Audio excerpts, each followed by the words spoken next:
Welcome, everybody. Thank you so much for tuning into AFTERBUZZ TV. This is Survivor Episode 9.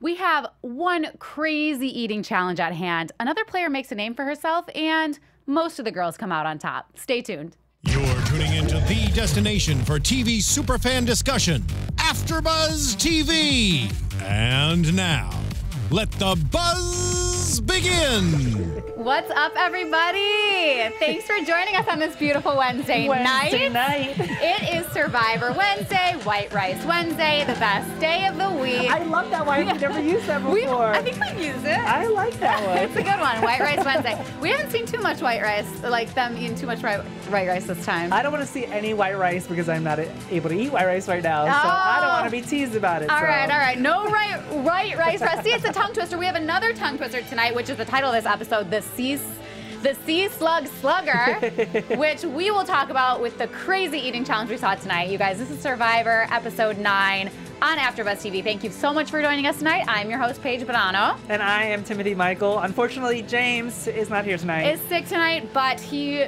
is going to try to be joining in on the live chat, which would be great. So make sure you guys interact with him. Yeah, unless he fell asleep. He's a little sick. But you guys, this was a great episode.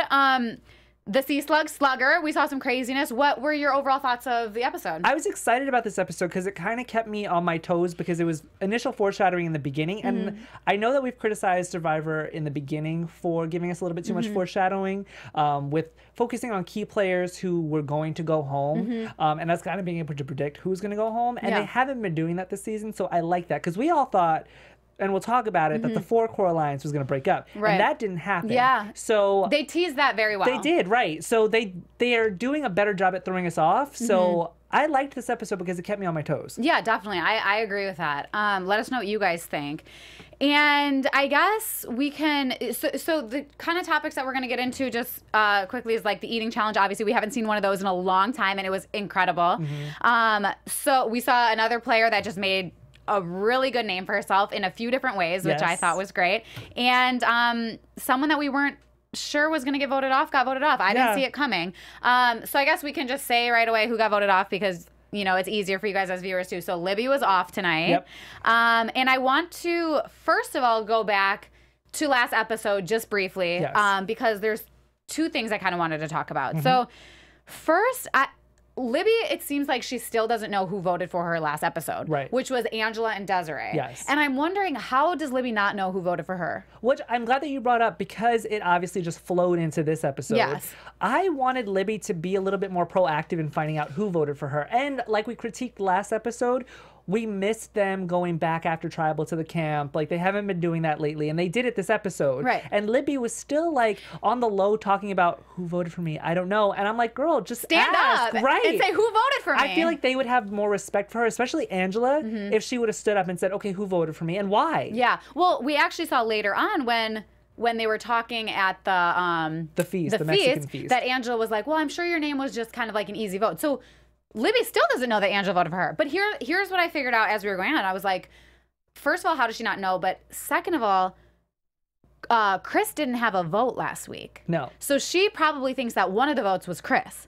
Oh. But she still doesn't know who the other vote is? Right. And she's never tried to find out. So maybe she really doesn't think that Angela voted for her, which I don't think she does. Right. But isn't she wondering who's the other person? Right. And let's just clarify for a minute. Yes, Libby might have had her name written down last episode, and she might have had her name written down this episode, but she wasn't the target. She wasn't going to go home if Michael hadn't played an idol. So yes, people are writing her name down, mostly the girls, which we'll talk about, but she wasn't the intended target for tonight. That's true. And same as last week. Like, she hasn't been the intended target, but I mean, she was, But I could see why she is annoyed that her name's being written down, because once you're a target, like they said at Tribal tonight, it's really hard to get that off of your back. But like you said, I don't think that she did a good enough job of trying to figure out why she's a target or trying to really reverse it. I think she was just kind of like trusting people and going along with that instead of really being proactive and trying to make her own alliance or trying to make something else. Which is why I'm glad that Jeff in the end kind of brought up that whole coattail rider kind of situation, which we'll once again talk about. I just felt like Libby was using that. I feel like a lot of players this season are using that, and I feel like Libby was one of them. So I'm really not that upset to see her go. Yeah, overall, I said that as we were watching. I was like, you know, I wouldn't really be mad if Libby went home tonight because I think she's I think she's strong and she's like a nice player to watch, but I don't think that she really did anything to like up her game that made her stand out to me. Yeah.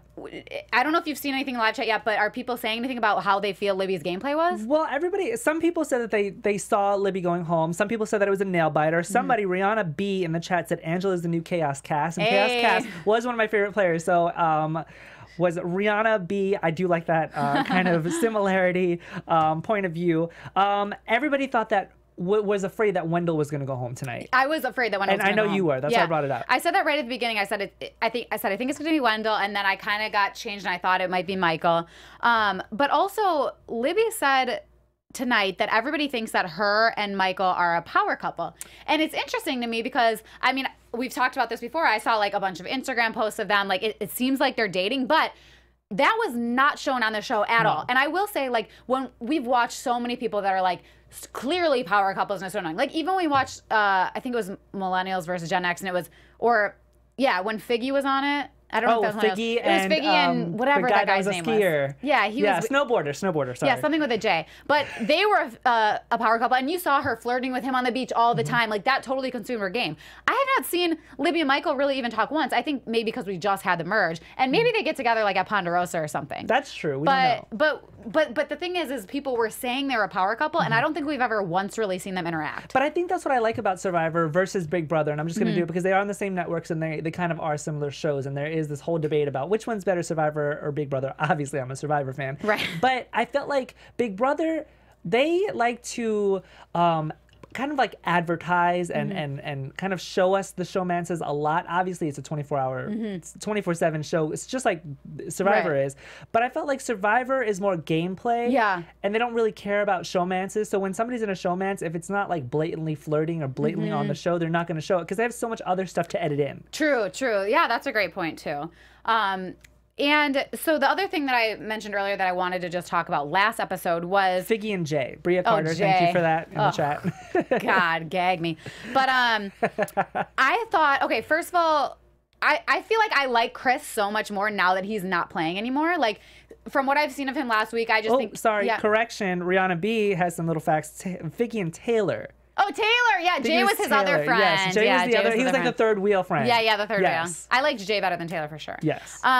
But I thought that, so I like Chris a lot more now that he's on the jury. I just saw a lot from him last week. Some past How could interviews. You say that you like him more on the jury? He hasn't even said anything. You know why? You just don't like him in the game. I don't like him in the game. Okay. And you know why?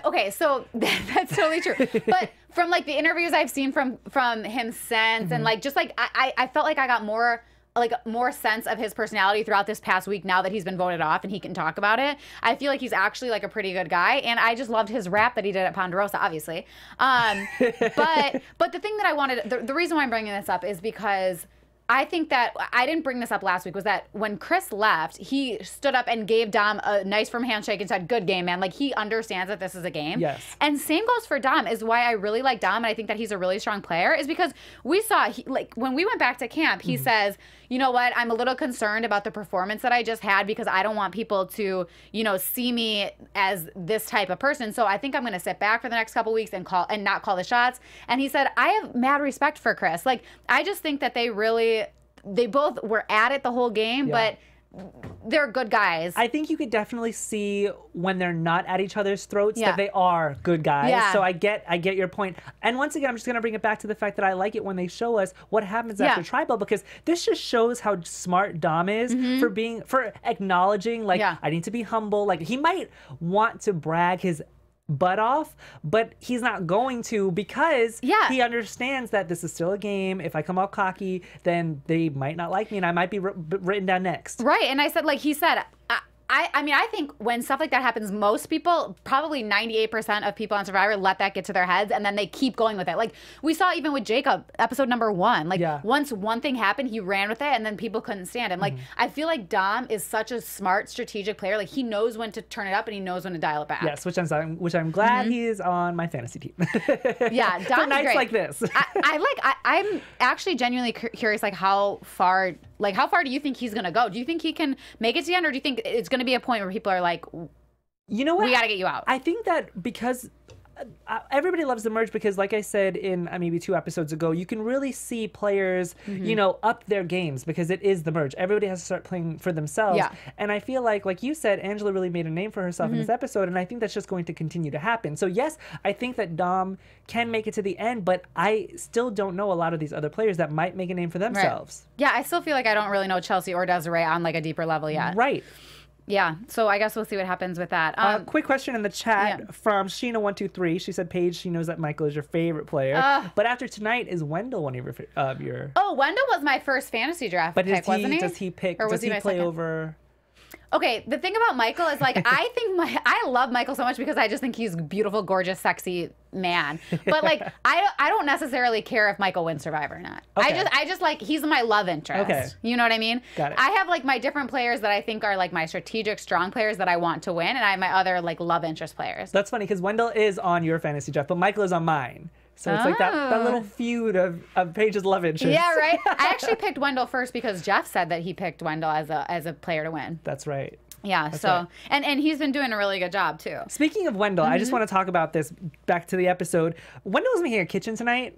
He was what? Making a kitchen tonight. What do you mean making a kitchen? He was making a kitchen in the episode the next day after they talked about what happened back at Tribal. I didn't see. They said, oh, Wendell's over there making a kitchen because he's literally building a kitchen for them at camp. How? He's a furniture designer. I think that's brilliant. Why did I miss that part? I don't know why you missed that part either. That's but so funny. All I I know is love somebody's in a Wendell. kitchen and I was like, where? Oh, he's adorable. Yeah. Speaking of Wendell, so he's right now in his alliance with, well, what he thinks is totally strong, and I mean, maybe it was, we saw later, but Wendell, Dom, Laurel, and Donathan. Like, that's their core alliance, and Wendell all night is saying, this is the core 4. We are going to the final 4. And the thing that I always find so funny about Survivor, and it never fails, is that every time after the merge, you have those 3-4 people that are always together, and they always say, this is the final 4. We are going to the final 4 together. I'm like, when are you guys going to stop saying that? Like, you can't call that out right now. I think what I love about this Final 4, though, and I understand what you're saying, like, it's too early to predict that this is your Final 4 because you never know what can happen.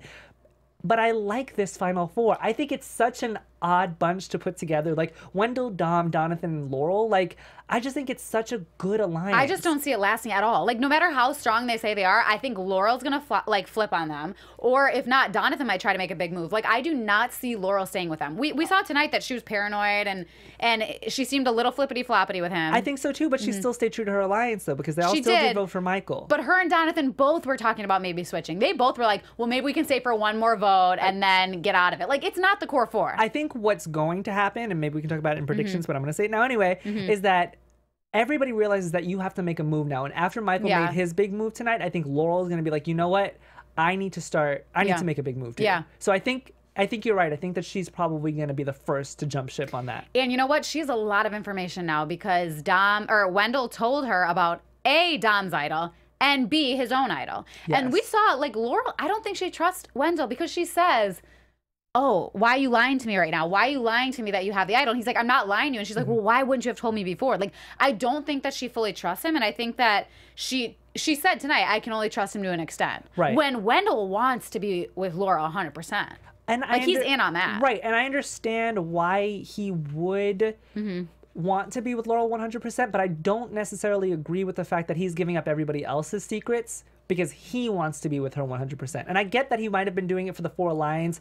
But what is everybody else's secrets? Dom's idol? Well, Dom has an idol. Yeah. Dom faked the last idol, and now he's telling her that he's just giving up too much. Yeah. And now she's thinking about jumping ship.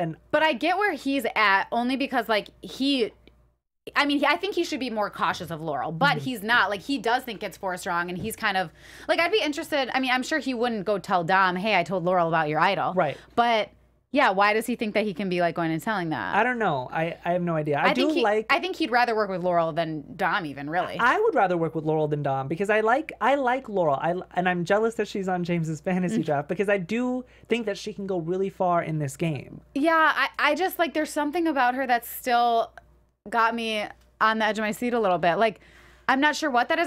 Maybe it's because she's such a good player, yeah, and she's a threat, or maybe it's because, like, I've kind of seen how she is with Wendell. But I don't know. I don't know. There's something that I'm not like fully there yet. It's funny that we're talking about this because Royal15 in the chat says Wendell needs to get rid of Laurel to further his game, which I just think is funny because Laurel might be thinking the same thing.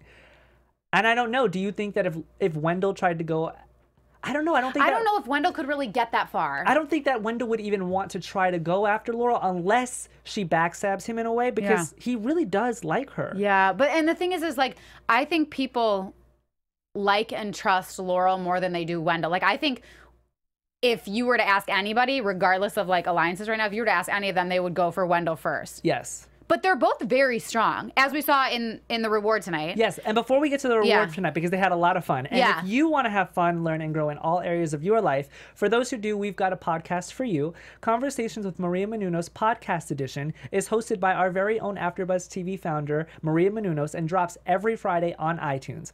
Conversations with Maria Menounos features celebrity and influencer interviews, along with secrets and tips on how to be better in all aspects of life, from health and wellness to career, relationships, finances, and more. Let our Maria be the big sister that you've always wanted. Just go to iTunes and subscribe to Conversations with Maria Menounos for free, and be sure to rate and comment. And when you do, let Maria know that it was her Survivor panel that sent you to her, because we get the credit. And Conversations with Maria Menounos Podcast Edition drops every Friday, like I said. Check it out, you guys. They've got tons of great people on there. If you're looking for a podcast to listen to on your way to work, at the gym, download it. Definitely. Check it out, you guys. Yeah. Great little thing there. Yes, now let's get into the challenge. The reward challenge, which was great. We saw the slingshots with the sandbags, hitting the targets. I mean, we saw so many strong players tonight. And also some different tactics than I might have used. But first, so we had two teams and they did a schoolyard pick. They had captains, which I was a little annoyed that we didn't see who the captains were. Because that's a big deal, actually, to find out who's picking who and why. So anyways, on team one, we have Dom, Kellen, Jenna, Seb, Des, and Michael. And then on team two, we have Angela, Laurel, Wendell, Libby, Chelsea, and Donathan. Yes. So the only thing I really saw was like instantly Dom and Wendell separated. Well, the one thing that I saw instantly was Purple definitely has a disadvantage. Oh, because it's literally all girls and then Wendell and then we have Donathan. Dominic, Sebastian, and Mike all on one team. It was a very strong team. Very strong team.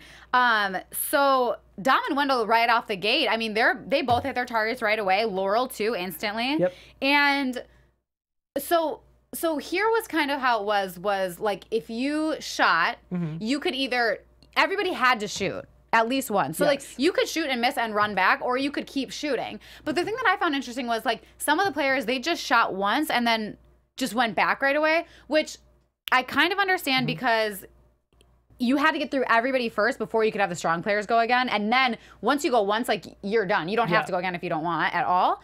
But I feel like at least shoot 2 times, 3 times. Like, you're already there. It's taking more time to, like, run back. What if you would have hit another one? I think they were underestimating the challenge. Like, oh, it's a slingshot. You just shoot sandbags at it. But I think what they failed to realize is pulling back that sandbag, that slingshot, with the sandbag, takes a lot of strength. Heavy. And once you do that once, and it goes so short, you're like, I don't think that I'm going to be able to make it all the way over there. Then why waste time? But I think that you should...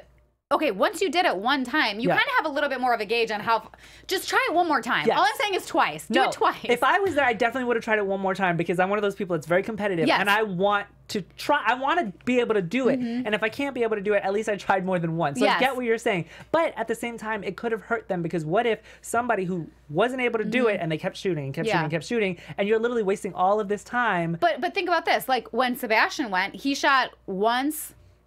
It was either once or maybe it was twice. But then they were like, Sebastian, come back. And he ran back. Like, he wanted to shoot again. But then they were like, everybody was like, Sebastian, come back, come back. And he was like, oh, like, he's a team player. He will do what the team wants. But he wanted to shoot again. And he probably could have made it. He's one of the stronger people. Why wouldn't he have just stayed? Well, it's funny because he was one of the only ones that was missing because he was going too high. Like, he could get the distance. Could get there. He was just missing on the aim. Whereas everybody else, maybe on Wendell's team, the purple team, they were going too low. They weren't even getting close to the targets. Right. So... I think that he just wanted to go with the majority of what his team was saying. Yeah. Otherwise, they might have thought that he wasn't listening to them, and that would have just put a target on his back. No, that's what I'm saying. Like, I think he's a really good team player because you could tell he wanted to go again, but he just kind of went along with what the team wanted. Sheena123 also says, I wish Sebastian stepped up and pulled in Jenna, Libby, and Michael and Chelsea and made a big move in the end. So Sebastian, I felt like, has a lot of faults in this episode. Because I think he has a lot of game to play, and he's not. Because he's worried about his team. He's worried about what everybody else is doing and not himself, and I think that could fault him in the end. Yeah, yeah. So, I mean, Wendell and Laurel really came through on this challenge. Even Laurel at the end was getting fatigued, and Wendell's like, I'm ready for this. Like, he's strong. He's in it. Also, he was the only one not wearing shoes. We have this discussion sometimes, shoes or no shoes. Everybody else was wearing shoes except for Wendell. What would you have done in this challenge? I probably would have wore shoes. Me too. Just because of the floating platform. I would have thought maybe the shoes would have given me more balance instead of like wet skin on wood. And Wendell seemed like he was kind of slipping around on it. But I always go like no shoes generally when we talk about these, I think. When it's a balancing. But it's shoes for me tonight. Easy. Yeah, when it's a balancing or when you have to use your feet a lot, I feel like no shoes helps just because you can, I don't know. Kind of grip more. Yeah, like you can use your toes like a monkey, something. I don't know. But with something like this, I honestly would just be worried that I would stub my toe. So I just, like running and stuff like that, I would just probably put on shoes. Yeah, same. Let us know what you guys would do. But then they have to pick one person to go to Ghost Island, and we've seen a lot where they don't pick anything unanimously. Obviously, at this point, they're still kind of divided, so I don't think even throwing somebody's name out there is a good idea. Yeah. So they went to Rocks, and Jenna got the Ghost Island rock. So there she goes. It's funny. I want to talk about that really quick, just because in the past they said, I don't remember exactly who said, I think it was Chelsea, who said, we don't want to take chances on who goes to Ghost Island, so we're going to send Kellen. That was when Kellen got picked twice. And in this instance, they didn't pick Kellen again, and I thought that they were. Because of their old reasoning of we don't want to send too many people to Ghost Island. And James broke it down for us, and I kind of agree with him after the whole fact, was that you don't want everybody to have all of these chances to get an advantage. And Kellen's already been there twice. Well, so because, we don't know what Kellen has. Right. She could have 2 immunity idols. Right. So why not send her again? So I was surprised that they went to Rocks. Oh, see, I'm saying the different way. Like, if they already sent, so Kellen's already went twice. She could have 2 immunity idols. Why send her again to give her another chance and an advantage, another chance and immunity idol? Nobody knows what she has. Right. So you're giving Kellen a million chances, and she could have advantage after advantage after advantage. I would probably send somebody else at that point. That's true, but at least you can know you can target one person, though. You know what I mean? Yeah. But why haven't they been targeted? Oh, well, she had immunity last week. Yeah. I don't know. They should have targeted her tonight then. People in the chat, Thomas McGee and Bria Carter, also would have worn shoes on this challenge. Oh, just because we wanted an answer for that. Yeah, thank you. Yeah, so I think the consensus is wear shoes. But with Ghost Island, in terms of Ghost Island, I thought they were going to pick Helen to go. Yeah, I don't know. I didn't really think about that. But when Jenna gets there, she doesn't play a game. And we kind of saw that she was so like, all right, I'm ready. Like, I'm going to have an optimistic attitude, even though she didn't seem optimistic. And I didn't think it was going to be good for her. But she said, like, she's upset. She's like, what's the point in this if there's no game? And this is the same conversation that we had either last week or the week before was, why aren't we playing games at Ghost Island? What is the point of them going and sitting there like, give us something? Yeah. No, I agree. I think that once the merge hit, there should be no game played for you today. I felt the same as Jenna. I was like, I'm a little frustrated that once again we go to Ghost Island. Like, why, if you have so much other stuff to edit, why are you showing us something that's not even going to happen? It's so pointless. Yeah, I don't ever think there should have been a time, even though now we're at the merge and maybe they should change it. I don't think there ever should have been a time where they didn't play games at Ghost Island, because even when you play the game, you have a 50-50 shot of getting it or not getting it. You still might not get it. Right, and then it also keeps us on our toes and makes us anxious of like, oh, are they going to get it or not? But when it's an automatic, like, no, you're not playing. It's like, what? Why? Why did we waste 3 minutes of airtime for this? That's a definite gripe I have with Survivor this season. I think that could have been done better. Yes. If you notice, there are only 7 urns left, so they are going to keep, I'm pretty sure there's only 9 players left, so I'm guessing that they're going to keep this going until the very end. Until like 4 people are left, Yeah. That would be bad for that one person that goes, like, if there's 4 people left. Yeah. Oh, my God. Like, what if the last 3 are like, you can play? Or something different? What if they switch it up at the end? They better do something good for the end of that. Come on. I know, something. Royal15 in the chat says, what could be the next Ghost Island advantage? Because all they've really done was hidden immunity idols or legacy advantage, which was an idol, or legacy advantage. Yeah, I don't know what else they could possibly. We talked about stealing a vote or blocking a vote. Having Chris lost 2 his votes. vote. Yeah, well, that's only when you do something wrong. Yeah. I don't know. I honestly don't think they're going to spice it up that much at this point, because they showed us that they haven't really done too much. I need them to switch it up, though. They need to switch it up. They need to switch it up. Agreed. So Angela just stirs the heck out of the pot tonight. Yes. So that's who, at the beginning we mentioned, someone really made a name for themselves. And I felt like I really got to know Angela tonight as a person. We saw more about her military background, more about who she is. Like, she kind of just came out of her shell, and I really enjoyed it. Yeah, I agree. I I've liked Angela from the beginning, but once again, she's been one of those players that's been kind of floating under the radar. Maybe not to stir stuff up too much, but I felt like after Chris was voted off, her like right-hand man, she was like, you know what? I'm going just like I'm going all the way to the, exactly. She's going, I'm going all the way to the wall. Like I need to make a name for myself. And I felt like she didn't do anything crazy this episode to put like a huge target on her back, but she definitely made a name for herself. Because I think she was smart about it when she does it. I think she's very believable. If she came up and told me the things that she was telling everybody else about Michael, I would have believed it. And look at her plan worked because everybody voted for Michael. Well, I was going to ask you, he didn't like, go home, but with her going around and telling everybody what Michael had told her about targeting, you know, Wendell and Dom, do you think that her going around and telling everybody could have backfired on her? It absolutely could have. Right. And also, she was already on the bottom. She was already on the bottom. So it was risky, I think, for her. I think with Survivor, you have to pick and choose when you want to be loyal, because I mean, the other players easily could have looked at that and said, oh, Angela's just going around talking stuff about Michael after he just said it. Like, what's stopping her from doing that to us? But I felt like in this instance, she played it correctly where she knew that everybody wanted to pick one person to target. And because at this point, who was she loyal to? Her one ally left. She had Desiree on the vote last week. She really doesn't have anything to lose at this point. That's true. Yeah. So I think it was smart of her to do that. I think that she's really, really believable, almost to like a scary amount. You know what I mean? Yeah. Like, and we've seen like her background and stuff. Like, she's very smart, and she can make it very far if she continues on this path, I think. I agree. And that just brings us into the immunity challenge, because I felt like she even furthered herself in that. Oh my God. Yeah, she did amazing in that. Well, first of all, she freaking won. Yeah. But second of all, we saw just, I mean, these nasty, crazy things she was eating, and she was just nuts while she was doing it. Like, she got into a mindset where everybody else was kind of, it was like, for her, it was mind over matter for sure. Yeah. And I think that, like, her ability to kind of bring that out in herself was just insane. But like you said, she's a military girl, so she's used to putting herself in physical strenuous conditions and mental strenuous conditions. Like, you have to be on point when you're in the military. So I wasn't surprised that she did well. I'm glad that she did well. And Michael too did an amazing job. I mean, he was just up there. Yeah. He was really close. Which you kind of called in the beginning before it started. You said, I think Michael might win. I think he might win, and he got really close. And unfortunately, I said Wendell might win, and he didn't even. I was a little disappointed in Wendell. Yeah, what was that? I don't know. Maybe he's just squeamish with that kind of stuff. I think he's squeamish because they saw right when they opened it and showed the eyes before anybody went up. Everybody was a little bit like, oh, okay, whatever. Like, nobody really said anything. And he automatically off the bat was like, oh my God. Like, I think he's probably just squeamish because he looked ready to do it. But the second he touched that eyeball, he just like no. He just threw it and he was like, I don't know what to do. Yeah. Speaking of which, I'm just glad that they brought this back, because it just further proves how much I missed the eating thing. But now it just makes me miss other challenges that they've left out, like the auction. I missed the auction a lot. So I'm hoping maybe they'll bring that back next season. See, I've been waiting for this eating challenge to come back, really. And okay, first of all, I think I would do an amazing at eating challenges. I think I would do so freaking good at eating challenges. I think I would win for sure. Really? Do you think you would do good or not? No. Really? I'm the pickiest eater. I can't even eat mayonnaise or mustard. So you're Wendell. Yes, I'm definitely Wendell. See, I don't think I could have shoved that slug down my throat like Angela did. I was going to ask you that. How can your throat open that wide? Oh, she got some talent. No, for real though. Like, that thing was thick. It was pretty thick.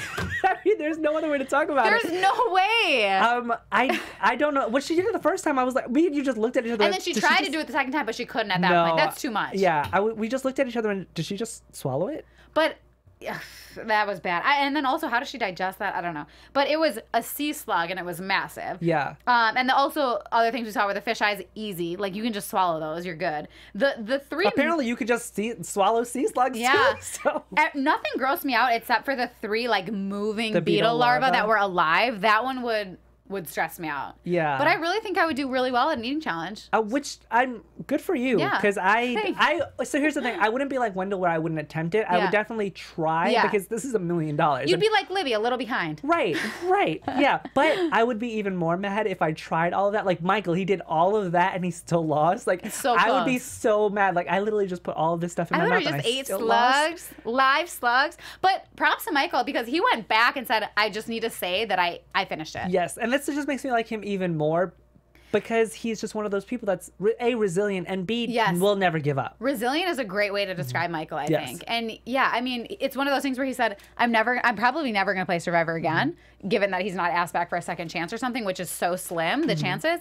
And I think that it was great that he really went for it. Me too. I don't know if I would have done the same thing, but I don't know if I would have either. But I don't think I would have thought about it. Like, he actively thinks about that because he wants to, you know, try his best at everything, which is great. Yeah. And I don't honestly think that he was doing it for anybody on the team either, like trying to show off. I think that he was doing it honestly for himself. Genuinely. Like he said, like, this is the first time or last time that I'll ever play Survivor. Yeah. It's a once in a lifetime opportunity. Why not go all out? God, he's so perfect. I love it. In every way. I love that.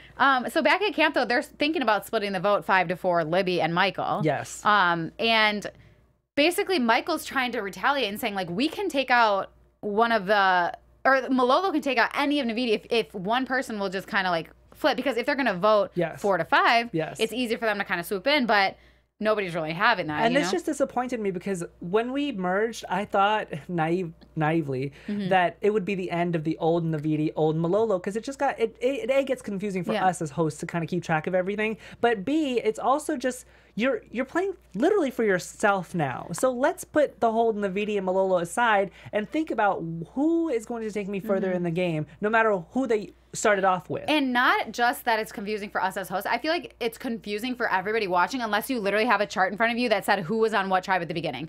I do not remember who was on Navidi and who was on Malolo. Like, I did the first episode because we wrote it down. Studied it and I wrote it. Yeah, but that was so long ago. And then like, after we've changed 3 and tribe changed. swaps, like, And that's why, like, I get why they're saying that, but it's like, can you just tell me the names of the people you're working with? Because that's just a little easier for me. I like it also when they show us who they're talking to, like in a wide camera shot, because then I could write everybody down, like, oh, okay, then this must be who is on the old or whatever. So, yeah. For sure. And so, but we kind of really got to the point where it was like, who can we trust because of this Malolo and Navidi thing? Yes. Where we see that, you know, Don goes up to Libby and he says, you're 100% good. Like, no votes are being cast for you tonight. And then Donathan goes up to her and tells her, no, it's split. And it's like, who do you believe at that point? Who would you be believing if you were Libby? I would probably believe Donathan over Dominic. Just because Dominic is so strong with Wendell. And if they see anything on the island as we see on TV, then she should know that Wendell...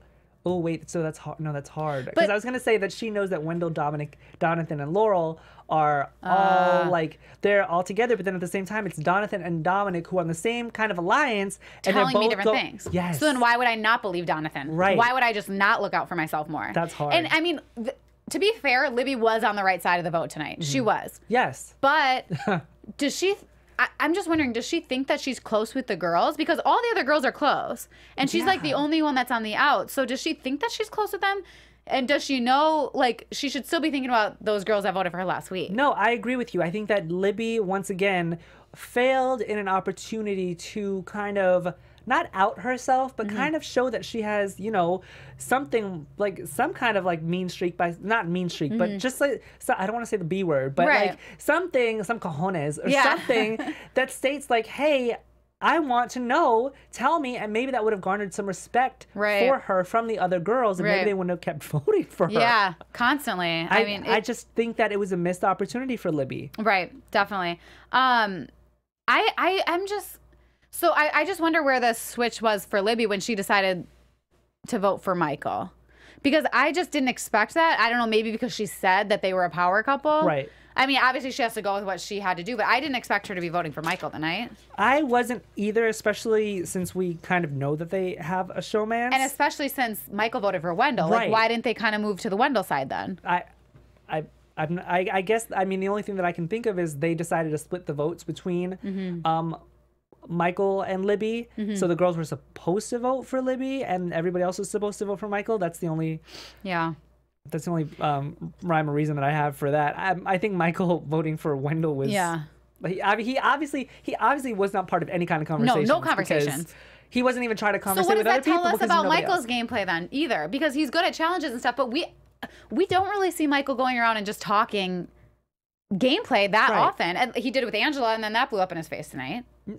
It did, but he got lucky because he had an idol. Right. So the vote was as follows: Donathan, Angela, Sebastian, Dom, Jenna, Wendell, and Libby all voted for Michael. So all voted for Michael. 1, 2, 3, 4, 5, 6, 7 people. Yep.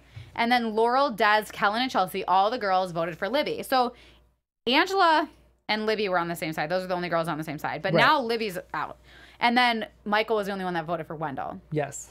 So, I mean, it's just kind of like an interesting vote to me. I mean, I think that it went how the tribe wanted it to go. It was either Michael or Libby. Or Libby, right. And that's what they said. They were going to split the votes just in case. But isn't it interesting that all the girls went to Libby? Like, why did they split the vote that way? Maybe it's just I don't know. I think it's voluntarily saying, like, all right, hey, the I'll girls vote will do for, this, you do that. Right. I don't think it's anybody in that group that says you 4 girls have to vote for Libby. I think the girls are just voluntarily being like, we'll vote for Libby. Right. And I don't know if it's like a personal thing, and I don't think that you can go personal with Survivor because it's a game at the end of the day. And that's why I love so much like about the Chris and Dom thing last week. Like, they hated each other on the island. It's like, good game, man. Like, we're cool. Yeah. You know what I mean? But Laurel does make a point at Tribal that basically, if you're in an alliance and there's 5 of you, clearly 1, 2, or 3 of you are on the bottom. Yes. So when do you get to the point when you switch over to the other alliance?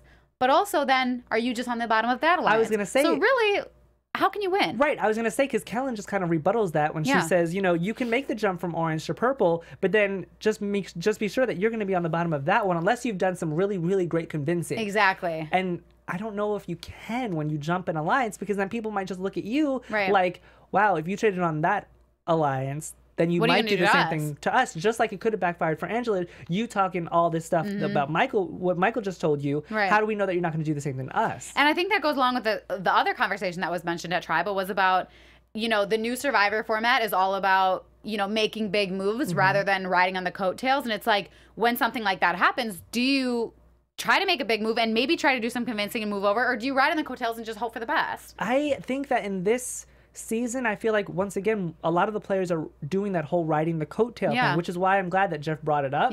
Because it definitely is a very strategic choice, because there are some players that come into this game and they say, you know what, I'm going to go all out and I'm going to do what I have to do to make a name for myself, to build up my resume. And then there's some others that say, I'm going to fly under the radar. I'm going to let the lions eat the other lions, as Jeff said.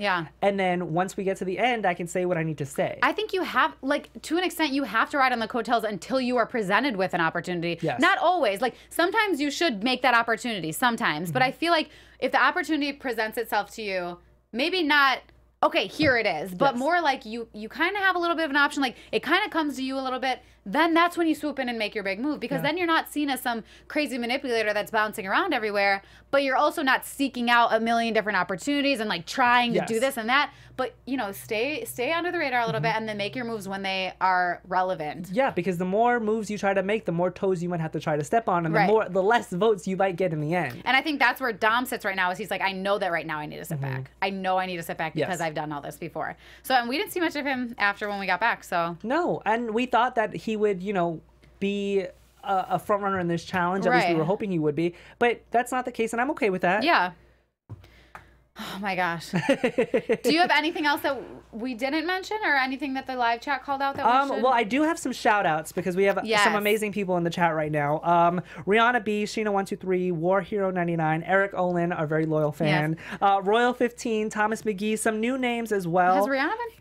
Rihanna is one of the newer ones. Okay, I don't normally watch the live chat, so neither do I. But if you haven't been here for a while. Bria Carter, I don't know if I said her name. Yeah, Bria. Everybody in the chat is James Mirror Domains. A lot of people in the chat, so thank you guys so much. You guys rock. You guys like make our show what it is, and we appreciate all the commentary. Like, this is so much fun chatting with you guys and talking to you throughout the whole show. And welcome to whoever is new in the chat. We're so happy to have you guys here. Right, and don't forget iTunes as well. Yeah, definitely. And news and gossip? I don't have too much tonight. No, I don't think that we have news and gossip. But oh, sorry, I almost forgot. If you are listening on iTunes, don't forget to give us a 5-star rating. Comment at us on the YouTube chat, even after we stop the show, because we love reading your comments. You guys tweet at us. We will give you our Twitter handles at the end of the show, because we love interacting with our fans. And it's you guys who really keep the lights on and keep us here. So thank you for that. Absolutely. So then with that, I guess let's get into predictions. Yes, please. What did we see in the preview for next week? Desiree and Laurel going on each other. Desiree's lost a lot of weight, it seems like. Yes. Yeah, I wonder, like, I mean, it seemed like they're all fatigued, obviously, but it seems like, I don't know, Desiree looks like the most kind of beaten down to me at this point. Yeah, I feel like this whole because Survivor takes such a toll on your mentality that people are going to start turning on each other because it's day 23. Like, we're more than halfway there. Oh, so I feel like people are going to start turning on each other, and I think that's what's going to happen with Desiree and Laurel. Like, they're supposed to be working together, but I think I forget how long Survivor is sometimes. 39 days? That's a lot. Yeah. That's over a month. That's 5 weeks. Like, over 5 weeks. That, I mean, it seems like, you know, in like The Bachelor or something, it's about the same time, but it seems so fast because you're falling in love and doing that. But this is like, it seems like it's so short, and then it's so long. They're on an island with no food, no, like, nothing for over 5 weeks. Yeah, at least with The Bachelor, you have food and showers. Oh, like, and you're looking good. Like, you have everything you need. You have wine, you have cheese. Like, you're set. That's all, guys, if you didn't notice, that's all Paige needs to do to survive on an island is wine and cheese. Dude, I would be good. I would be so good. I'd be eating like the snail larvae instead. No. You would. Oh my God. You'd be having like your own little mini like eating challenges in the corner. Yeah, all right, guys, good luck. Like, I'm just riding on the coattails over here. Like, what's Paige doing? She's eating a snail. Yeah, oh, okay. We gotta vote her out tonight. Oh my God. Well, did I even say what I predicted for next week? No, what do you predict? What do you predict for next week? I feel like, okay, one of my predictions while you get your thoughts together is that unfortunately, I feel like Old Navidi and Old Malolo are going to go back to their core people. I feel like Laurel is going to turn on her four. I don't know if that'll happen just yet. Because Donovan said tonight we need to at least have another vote, which they did. But I think there might be another one because especially if we see Laurel and Desiree getting at it next week, like I can see her just going for Desiree. You know? I don't see her going after Desiree because I feel like if she ever left the four, she would go after Wendell or Dom.